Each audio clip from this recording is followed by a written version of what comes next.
यह कहानी एक छोटे से गांव के एक छोटे से लड़के की है जिसका नाम रवि था।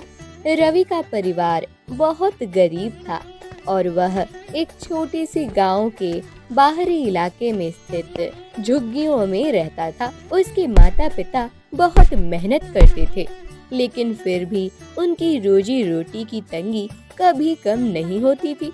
रवि के पिता एक छोटी सी चाय की दुकान चलाते थे जो गांव के मुख्य चौराहे पर स्थित थी। रवि का जीवन का सबसे बड़ा सपना था कि वह अपने परिवार की मदद कर सके और जीवन की कठिनाइयों से बाहर निकल सके।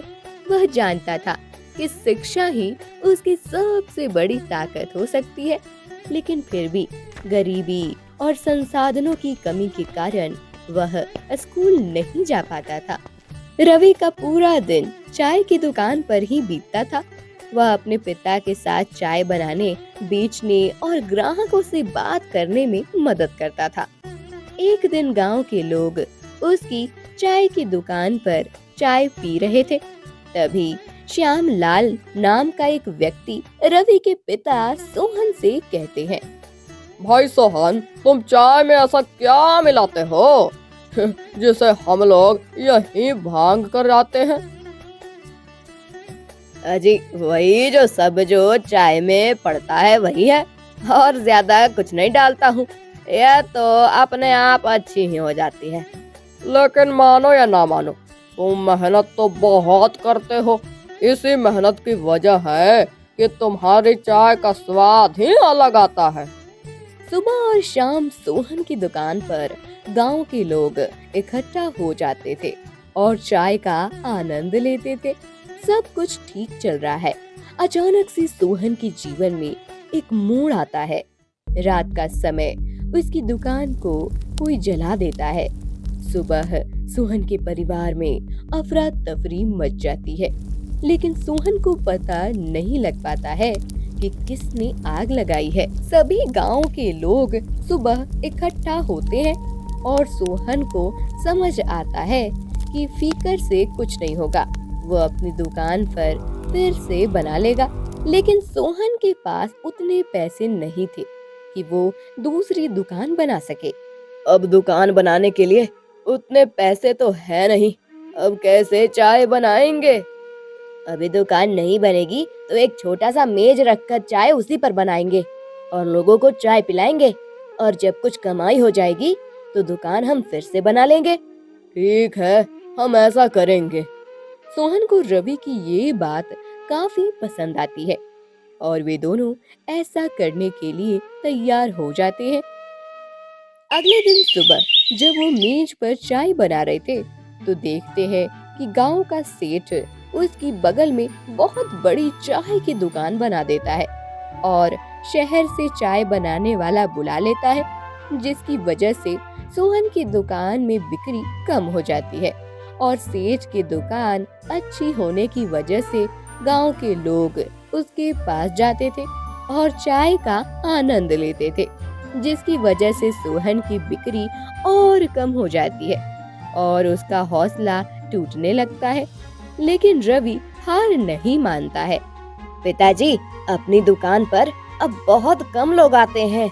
अब मैं कल से घूम घूम कर चाय बेचूंगा। रवि की इस बात से सोहन राजी हो जाता है।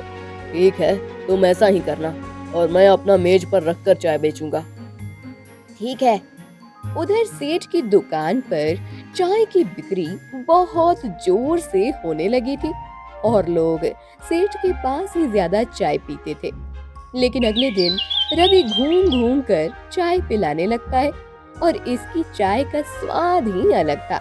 जो लोग जहाँ काम करते थे रवि वहीं पहुँचा जाता था और उसको वही चाय पिलाता था। कुछ दिन के ही बाद गांव में मेला लगाने वाला था और गांव में लोग दूर दूर से आने वाले थे।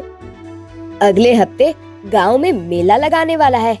मैं चाय का सारा सामान ज्यादा खरीद लेता हूँ और मेले में मैं चाय बेचूंगा, जिससे हमने काफी मुनाफा होगा और हम भी सेठ की तरह बड़ी दुकान बना लेंगे। ठीक है, ऐसा ही करो। मेले में तुम चाय और दूध से बनना, जिससे हमें काफी मुनाफा होगा। ठीक है। मेले के दिन चारों तरफ भीड़ लगी हुई थी। बड़े बड़े लोग घूमने के लिए आए थे। रवि उसी में चाय पूछता रहता था और उसकी चाय के स्वाद से लोग उसके पास भीड़ गए थे। तभी हमें एक अमीर आदमी गांव के श्यामलाल से पूछता है, भाई, ये भीड़ कैसी लगी हुई है? ये रवि है, जो बहुत ही अच्छी चाय बनाता है। ये लोग उसी के पास चाय पी रहे हैं। अच्छा, ऐसी बात है क्या? इसकी चाय में हमें भी ना है। जरा मैं भी देखूं, इसकी चाय में ऐसा क्या है जो इतनी देर लगी हुई है। ठीक है, आपके लिए मैं चाय लेकर आता हूँ। श्यामलाल उस अमीर आदमी को चाय लेकर देता है। चाय के स्वाद से अमीर आदमी, वाह, क्या बात है! ये तो बहुत ही अच्छी चाय है। इस छोटे से चाय वाले लड़के को बुलाओ। श्यामलाल जाता है और उस रवि को अमीर आदमी के पास बुलाकर लाता है। रवि अपना परिचय देता है। रवि बेटा, ये चाय तो वाकई में लाजवाब है। क्या क्या डालते हो इस चाय में तुम? जो चाय में डालते हैं उसी का इस्तेमाल करके ये चाय बनता है और दिल से बनता है। रवि की बात सुनकर अमीर आदमी बहुत ही खुश हो जाता है और रवि को उपहार में रवि पहले से भी ज्यादा चाय बेचकर पैसे कमा लेता है और उसको मेले में काफी ज्यादा मुनाफा होता है और अपनी एक अलग पहचान बना लेता है। वह मेले में कमाए हुए पैसे से रवि अपने एक सेठ की तरह बड़ी दुकान बना लेता है अपनी पुरानी दुकान की जगह, और सेठ के मुकाबले उसकी काफी ज्यादा बिक्री होती है और बहुत सारे ग्राहक भी आते हैं, जिससे उसे काफी ज्यादा मुनाफा होता है और उसका अमीर आदमी बनने का सपना पूरा हो जाता है।